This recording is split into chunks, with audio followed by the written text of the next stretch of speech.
आज 3 अक्टूबर है और आज के लिए भी हमारे पास 2 एडिटोरियल हैं पढ़ने के लिए। पहला एडिटोरियल है मानसून के आंकड़ों के बारे में और दूसरा एडिटोरियल है एक बार फिर से बिहार के बारे में, एसआईआर के बारे में। तो मानसून का सीज़न अब ख़त्म हो रहा है, यानी मानसून लौट रहा है, बारिश ख़त्म हो रही है। तो कुछ हिसाब किताब किया गया है, कितनी बारिश हुई, क्या पूर्वानुमान किया गया था, सामान्य से कम बारिश हुई, ज़्यादा बारिश हुई, तो ये सारे आंकड़े आए हैं। और इस दौरान जो खरीफ की फसल बोई गई थी, तो खरीफ की फसल के बारे में भी कुछ आंकड़े आए हैं। खरीफ की फसल के रकबे में भी बढ़ोतरी हुई है और मानसून भी सामान्य से ज़्यादा ही आया है, तो इसको लेकर हम पढ़ेंगे। और दूसरा एडिटोरियल है एसआईआर के बारे में। चुनाव आयोग ने अपनी फाइनल लिस्ट जारी कर दी है, यानी फाइनल मतदाता सूची, फाइनल वोटर लिस्ट आ गई है। उसमें देखेंगे कि कितने लोगों के नाम कटे हैं और कितने लोगों के नाम जुड़े हैं। इसको लेकर भी कुछ आपत्तियां हैं, कुछ समस्याएं यहाँ पर भी बताई जा रही हैं, आलोचक भी आलोचनाएं कर रहे हैं और देखेंगे कि क्या समस्याएं हैं। अब फाइनल लिस्ट में भी इसको लेकर भी जो शिकायतें की जा रही हैं, उनके पीछे जो तर्क हैं, उनके बारे में भी देखेंगे। तो शुरू से शुरू करते हैं। भारत में इस साल जो बरसात हुई है, यानी मानसून की बरसात, दक्षिण पश्चिम मानसून की बरसात, उसमें लगभग 8% ज़्यादा बारिश हुई है। तो 8% ज़्यादा बारिश हुई है सामान्य से। वैसे देखें तो एकदम प्रचुर मात्रा में बरसात हुई है, पर्याप्त बरसात हुई है, क्योंकि सामान्य से 8% ज़्यादा बारिश हो रही है मानसून की बरसात, दक्षिण पश्चिम मानसून की बरसात। लेकिन ऐसा नहीं कहा जा सकता कि सभी जगह अच्छी बारिश हुई है। ऐसा भी हो सकता है कि ओवरऑल देखने पर तो हमें ज़्यादा लग रही है, लेकिन ऐसा भी हो सकता है कि कुछ इलाकों में बहुत ज़्यादा बारिश हुई हो, सामान्य से इतनी ज़्यादा बारिश हुई हो कि वहाँ पर तबाही हो, और दूसरी तरफ ऐसा भी हो सकता है कि सामान्य से कम बारिश हुई हो, लेकिन फिर भी बारिश अच्छी हुई है और कुछ इलाकों में तबाही भी आई है। खरीफ की फसलों की बात करें तो खरीफ की फसलों का रकबा भी बढ़ा है। इस साल लगभग 15 लाख हेक्टेयर रकबा बढ़ा है। 15 लाख हेक्टेयर बढ़ा है और बढ़कर कितना हो गया है, लगभग 1110 लाख हेक्टेयर। भारत की कुल जमीन की बात करें अगर हेक्टेयर में, तो लगभग हमारे पास है 32 करोड़ हेक्टेयर ज़मीन। 32 करोड़ हेक्टेयर ज़मीन में से लगभग 14 से 15 करोड़ हेक्टेयर ज़मीन पर कभी न कभी खेती हुई है, और इसमें से यानी लगभग 14 से 15 करोड़ हेक्टेयर ज़मीन में से लगभग 11 करोड़ 10 लाख हेक्टेयर ज़मीन पर खरीफ की फसल की बुवाई हुई है इस साल। खरीफ की फसल यानी जो फसलें बरसात आने के साथ बोई जाती हैं, उन्हें कहते हैं खरीफ की फसलें। तो खरीफ की फसलें मानसून आने के बाद बोई जाती है। इस बार मानसून भी ज़्यादा आया है, मतलब सामान्य से ज़्यादा बारिश हुई है, 8% ज़्यादा बारिश हुई है, और खरीफ की फसलों में भी 15 लाख हेक्टेयर की बढ़ोतरी दिखी है। खरीफ की फसलों में धान की बात करें, सिर्फ धान की बात करें, तो पिछले साल इसी अवधि में लगभग 430 लाख हेक्टेयर ज़मीन पर धान बोई गई थी, और इस साल लगभग 438 लाख हेक्टेयर ज़मीन पर धान बोई गई है। मतलब पिछले साल से ज़्यादा धान इस बार बोई गई है। मोटे अनाज, दाल और तिलहन में भी बढ़ोतरी देखी गई है। इनके अलावा क्या बात हुई है, अगर सिर्फ पानी की बात करें, पानी स्टोरेज, जल भंडार की बात करें, तो मुख्य जो जलाशय हैं, जिनमें बड़े तालाब भी हो सकते हैं, जिनमें डैम है भी है हमारे, तो इनमें जल की उपलब्धता भी ज़्यादा है, पहले से ज़्यादा है। पिछले साल लगभग 157.8 BCM पानी उपलब्ध था, यानी कि बिलियन क्यूबिक मीटर, यानी अरब घन मीटर, और इस साल लगभग 163 BCM पानी उपलब्ध है इन जलाशयों में। 1 BCM में होता है लगभग 1 लाख करोड़ लीटर पानी। उस हिसाब से हम इसका अनुमान लगा सकते हैं। 1 BMC बराबर 1 लाख करोड़ लीटर पानी। वैसे 163 BMC पानी इस साल हमारे पास, हमारे जो मुख्य जलाशय हैं, जो डैम हैं, उनमें उपलब्ध है। पानी के अलावा सब कुछ अच्छा नहीं है। एक तरफ हम देख रहे हैं कि बरसात ज़्यादा हुई है, 8% ज़्यादा बरसात हुई है, फसलों का रकबा बढ़ा है, खरीफ की फसल का रकबा बढ़ा है, धान का रकबा बढ़ा है, मोटे अनाज का रकबा बढ़ा है, दलहन और तिलहन का भी रकबा बढ़ा है। लेकिन सब कुछ अच्छा नहीं है। अगस्त और सितंबर में कुछ इलाकों में इतनी ज़्यादा बरसात हुई कि बड़े क्षेत्रों को जलमग्न कर दिया। हिमाचल प्रदेश में, जम्मू कश्मीर में और पंजाब में कई जिले जलमग्न हो गए थे। गांव के गांव डूब गए, खेतों खेतों की जमीन डूब गई, फसल बर्बाद हुई, जानमाल का नुकसान हुआ, पशुओं का नुकसान हुआ। कई पशु बाढ़ में बह गए, कई लोगों की जानें चली गई, कई लोगों के घर बह गए, ढह गए, भूमि कटाव हुआ, बड़े पैमाने पर भूस्खलन हुआ, भीषण बाढ़ आई और गाद जमाव भी हुआ। तो जैसे हम बात कर रहे थे ना कि मानसून की बरसात ज़्यादा हुई है, इसका मतलब ये नहीं कि सभी इलाकों में सामान्य या सामान्य के आसपास रही। कई इलाके ऐसे हैं जहाँ पर बहुत ज़्यादा बरसात हुई है, जिनमें हिमाचल प्रदेश, जम्मू कश्मीर, पंजाब और उसके आसपास का क्षेत्र रहा है। ये बाढ़ की खबरें हमने न्यूज़ में अक्सर सुनी भी है और ये तस्वीरें, भयानक तस्वीरें देखी भी हैं। बाढ़ के अलावा अगर बात करें दूसरे इलाकों में, उत्तर पश्चिम यानी कि पंजाब, जम्मू कश्मीर और हिमाचल प्रदेश के अलावा मध्य भारत में भी ज़्यादा बरसात हुई और दक्षिणी प्रायद्वीप में भी ज़्यादा बरसात हुई। यहाँ पर लगभग 27% ज़्यादा बरसात हुई उत्तर पश्चिम वाले इलाके में। मध्य भारत वाले इलाके की बात करें तो यहाँ पर लगभग 15% ज़्यादा बरसात हुई है और दक्षिण भारत की बात करें तो 10% ज़्यादा बरसात हुई है। कई इलाकों में बादल फटने की घटनाएं सामने आई हैं। बादल फटना क्या होता है? बहुत कम समय में बहुत ज़्यादा बरसात होने को बादल फटना कहते हैं और इसके भीषण परिणाम हमने देखे ही हैं। अप्रैल में ही भारत के मौसम विज्ञान विभाग यानी आईएमडी ने, इंडियन मेट्रोलॉजिकल डिपार्टमेंट ने यह भविष्यवाणी कर दी थी कि मौसम की बरसात इस बार जो मानसून का बरसात होगी वो सामान्य से ज़्यादा होगी और सामान्य से जो दीर्घकालिक औसत है लगभग 87 सेंटीमीटर, उससे 4% बरसात ज़्यादा हुई भी। लेकिन समस्या क्या है कि हम इसे सफलता मानकर बैठ गए हैं और खुश हो रहे हैं। भविष्यवाणी की थी कि ज़्यादा बरसात होगी, ज़्यादा बरसात हुई भी। जो सामान्य औसत है 87 सेंटीमीटर, उससे 4% ज़्यादा बरसात हो भी गई।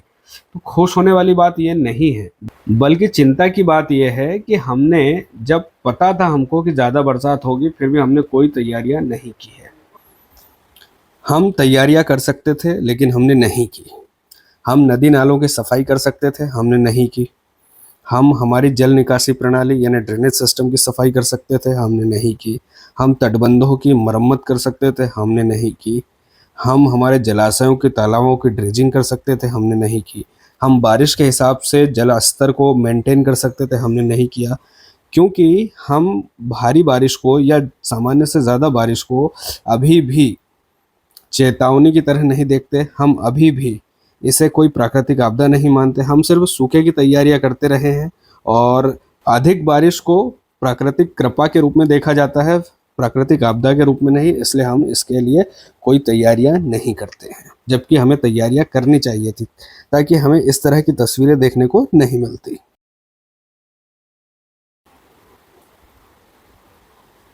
की पॉइंट्स के थ्रू देख लेते हैं एक बार कौन कौन सी ज़रूरी बातें कही गई थी एडिटोरियल में। तो 2025 में सामान्य से 8% अधिक मानसून की बरसात हुई। सामान्य से ज़्यादा बरसात हुई, 8% ज़्यादा बरसात हुई।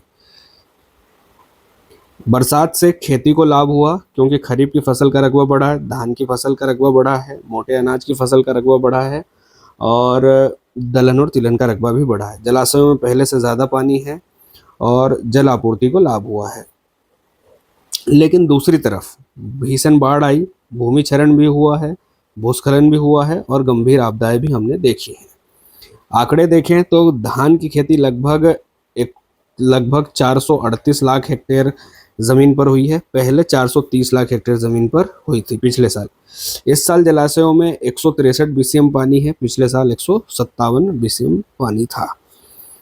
क्षेत्रवार देखें तो उत्तर पश्चिम भारत में 27% ज़्यादा बरसात हुई है, मध्य भारत में 15% ज़्यादा और दक्षिण भारत में लगभग 10% ज़्यादा बरसात हुई है सामान्य से।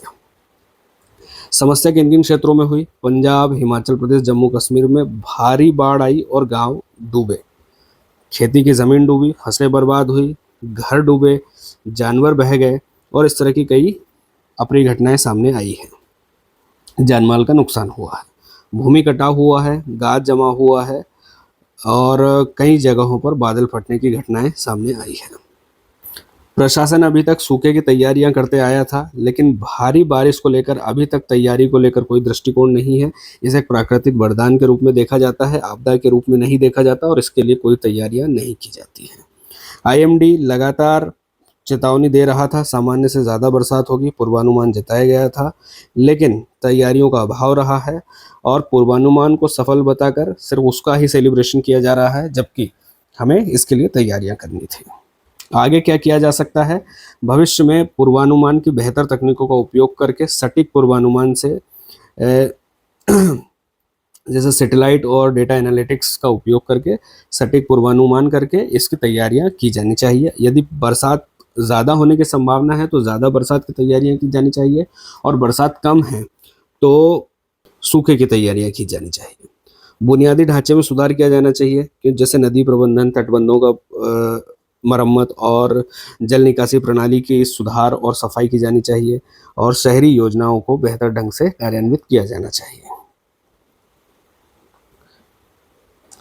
बाढ़ और बरसात को सही ढंग से समझकर इसकी तैयारियां की जानी चाहिए। सूखे और बाढ़ दोनों को समान रूप से महत्व देकर सूखे और बाढ़ दोनों को समान रूप से महत्व देना चाहिए, और इनकी प्रबंधन के लिए, आपदा के प्रबंधन के लिए, भले ही सूखा हो चाहे बाढ़ हो, इनके प्रबंधन के लिए तैयारियां करनी चाहिए। 2023-24 में भारी बरसात से और भूस्खलन से हिमाचल प्रदेश, उत्तराखंड और जम्मू कश्मीर में भारी नुकसान हुआ है। राष्ट्रीय आपदा प्रबंधन प्राधिकरण ने 2024 में यानी पिछले साल शहरी बाढ़ को लेकर एक नई गाइडलाइन जारी की थी, उसे देखना भी यहाँ ज़रूरी है। और भारत को केवल वर्षा पूर्वानुमान को वैज्ञानिक सफलता मानकर इसे सेलिब्रेशन, वैसे तो सही बात है, सेलिब्रेशन किया जा सकता है कि हमारा पूर्वानुमान सटीक हुआ है, लेकिन उसके लिए तैयारियां भी करनी चाहिए। खरीफ फसलों की बार बार बात हो रही है, तो खरीफ फसलों के बारे में भी यहाँ पर जानना समझना बहुत ज़्यादा ज़रूरी हो जाता है। खरीफ की फसलें बोई जाती है मानसून आने के साथ, दक्षिण पश्चिम मानसून आने के साथ बुवाई की जाती है। बुवाई का समय होता है जून से जुलाई, और कटाई का मौसम होता है सितंबर से अक्टूबर, जब मानसून लौट रहा होता है। इसलिए इसे बरसाती फसलें भी कहा जाता है, क्योंकि मानसून पर डिपेंड होती है। मुख्य फसलों में अनाज में है धान, मक्का, ज्वार, बाजरा, कोदो और रागी। दलहन में है अरहर, जिसे कई जगहों पर तुअर या पिजन पी भी कहा जाता है, मूंग, उड़द और लोबिया। तिलहन में है सोयाबीन, मूंगफली, तिल और सूरजमुखी। नकदी फसलों में है कपास, गन्ना और जूट की फसलें। तो ये फसलें बोई जाती है बारिश में, मतलब बारिश आने के बाद, मानसून की फसलें यानी खरीफ की फसलें। जलवायु आवश्यकताएं यहाँ पर लगभग धान जैसी फसल के लिए 150 सेंटीमीटर तक की बरसात ज़रूरी होती है। वैसे ही अलग अलग फसलों के लिए अलग अलग बारिश की ज़रूरत होती है। काली मिट्टी में अक्सर देखा जाता है कपास बोया जाता है। जलोढ़ मिट्टी धान और मक्का के लिए ज़रूरी होती है। लाल मिट्टी बाजरा और मूंगफली के लिए काफ़ी अच्छी होती है।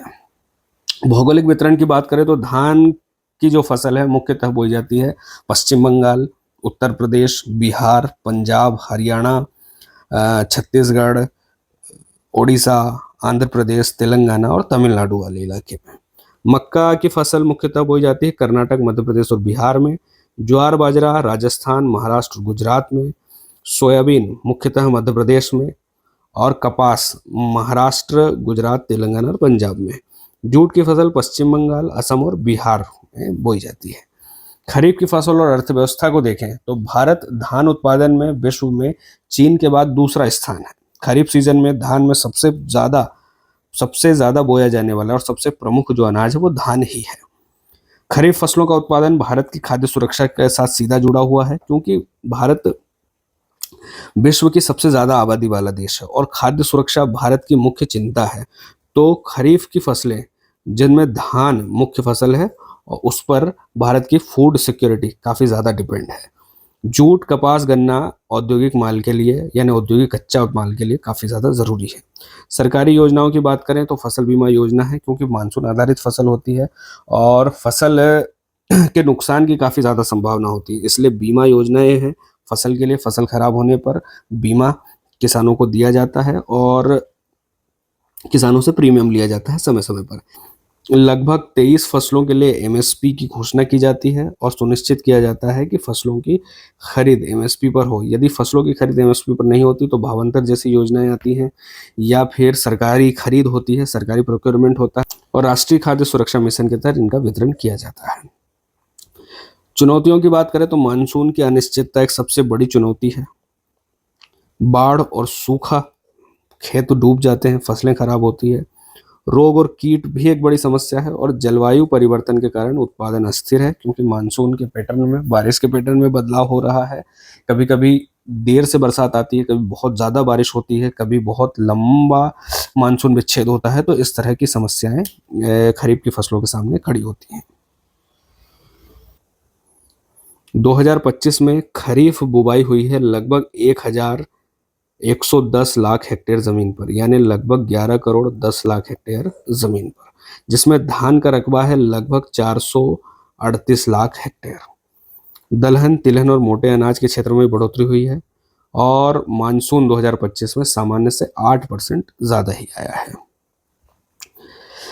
यहाँ पर मेंस के लिए सवाल हो सकता है कि भारतीय कृषि में खरीफ फसलें खाद्य सुरक्षा, ग्रामीण अर्थव्यवस्था और औद्योगिक विकास की रीढ़ है, किंतु इनका उत्पादन जलवायु और मानसून पर अत्यधिक निर्भर रहता है। चर्चा कीजिए, साथ ही खरीफ फसल उत्पादन को स्थिर और टिकाऊ बनाने हेतु क्या क्या किया जा सकता है। तो खरीफ की फसल जो है मानसून पर निर्भर है, पानी के लिए मानसून पर निर्भर है और यदि मानसून अच्छा होता है, फसल अच्छी होती है तो इससे भारतीय खाद्य सुरक्षा को भी और ग्रामीण अर्थव्यवस्था को भी, यानी किसानों के पास भी पैसा इस फसल का बचता है क्योंकि इसमें लागत कम होती है, इसमें देखभाल कम होती है और पूरी प्रकृति इस फसल को पकाकर किसान की जेब में डालती है। तो खाद्य सुरक्षा, ग्रामीण अर्थव्यवस्था, किसानों की अर्थव्यवस्था के लिए खरीफ की फसल बहुत ज़्यादा ज़रूरी है, लेकिन इसमें सबसे बड़ी समस्या है मानसून पर निर्भरता और जलवायु परिवर्तन जैसी समस्याएं, लंबे मानसून विच्छेद और कभी कभी फसल कटाई के बाद फसलों पर पानी आना, यह समस्या हो सकती है। नुकसान की बहुत ज़्यादा संभावनाएं हो सकती है और इस फसल के उत्पादन को टिकाऊ और स्थिर बनाने के लिए एक तो बीमा योजनाएं हैं। यदि नुकसान होता है, भारी नुकसान होता है तो बीमा योजनाएं हैं, किसानों के नुकसान की भरपाई की जा सकती है। वहीं दूसरी तरफ ऐसे बीजों का विकास किया जा सकता है जो भारी बारिश को और सूखे जैसी समस्याओं को झेल सकते हैं और किसान को एक स्थिर उत्पादन प्रदान कर सकते हैं। एमसीक्यू में पहला सवाल है, 3 स्टेटमेंट है। पहला स्टेटमेंट है कि खरीफ फसलों की बुवाई मुख्यतः मानसून की शुरुआत जून जुलाई में की जाती है। जी बिल्कुल सही बात है, खरीफ फसलों की बुवाई जून जुलाई में की जाती है मानसून की शुरुआत के साथ। कपास और जूट दोनों खरीफ की फसलें हैं, बिल्कुल सही बात है। तीसरा, रबी फसलें खरीफ फसलों की तुलना में अधिक वर्षा पर निर्भर रहती हैं। नहीं, रबी की फसलें बरसात पर निर्भर नहीं होती है, खरीफ की फसलें ज्यादा बरसात पर निर्भर होती है, इसलिए तीसरा स्टेटमेंट गलत है। सही उत्तर है ऑप्शन ए। दूसरा सवाल है असरसन और रीजन वाला। असरसन है कि भारत विश्व में धान उत्पादन में दूसरा सबसे बड़ा उत्पादक है। बिल्कुल सही बात है, क्योंकि धान खरीफ सीजन की मुख्य फसल है और भारत का अधिकांश भाग मानसून पर निर्भर है। वैसे तो दोनों ही स्टेटमेंट सही है, लेकिन विश्व में धान उत्पादन में दूसरा स्थान, इसका इससे कोई लेना देना नहीं, इसलिए उत्तर होगा ऑप्शन बी। तीसरा सवाल है, निम्नलिखित में से कौन सी फसल सोयाबीन बाउल ऑफ इंडिया से सबसे अधिक संबंधित है। इसका सही सवाल ये होना चाहिए, निम्नलिखित में से कौन सा राज्य सोयाबीन बाउल ऑफ इंडिया के नाम से जाना जाता है। तो इसका सही उत्तर है मध्य प्रदेश। चौथा सवाल है, खरीफ फसलों की बुवाई मानसून की समय पर शुरुआत पर निर्भर करती है। तो खरीफ फसलों की बुवाई जब मानसून आएगा तभी बोई जाती है, तो मानसून कब शुरू हो रहा है इस पर डिपेंड करती है खरीफ की फसलें, खरीफ फसलों की बुवाई। दूसरा स्टेटमेंट, खरीफ फसलें मुख्यतः शीतकालीन सिंचाई स्रोतों पर निर्भर होती है।